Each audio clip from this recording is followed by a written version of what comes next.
ఆ మావిగన్ అన్నటువంటి జగన్మోహన్ రెడ్డికి బుర్ర లేదు అంటూ చంద్రబాబు గారు పదే పదే విమర్శిస్తున్నారు.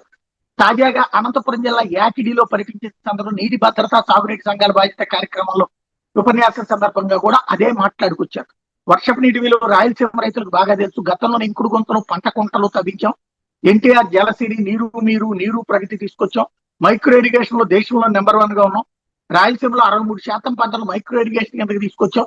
మైక్రో డ్రిప్ ఇరిగేషన్ వల్ల రాయలసీమ హార్టికల్చర్ హబ్ గా తయారైంది. వచ్చేడాది గోదావరి పుష్కరాల కంటే ముందే పోలవరాన్ని పూర్తి చేస్తాం. పెండింగ్ సాగునీటి ప్రాజెక్టులన్నీ పూర్తి చేస్తాం. రాష్ట్రం జలాశయాలన్నీ జలకర సంతరించుకున్నాయి. వీటిని నిల్వ చేసుకుంటే చాలు అదే సంపద సృష్టించింది అంటూ చంద్రబాబు గారు చెప్పుకొచ్చారు. మావిగన్ అంటూ పిచ్చి మాటలు మాట్లాడుతున్నాడు జగన్మోహన్ రెడ్డి. ఆయన పిచ్చి ముదిరిపోయింది అంటూ విరుచుకుపడ్డారు. రాష్ట్రంపై పగబట్టారు, ఇష్టానుసారం మాట్లాడుతున్నారు. అమరావతి దేవతల రాజధాని, పేరు పలికితే పుణ్యం వస్తుంది. అమరావతి పేరు పలకడం ఇష్టం లేకపోతే ఇంట్లోనే ఉండండి.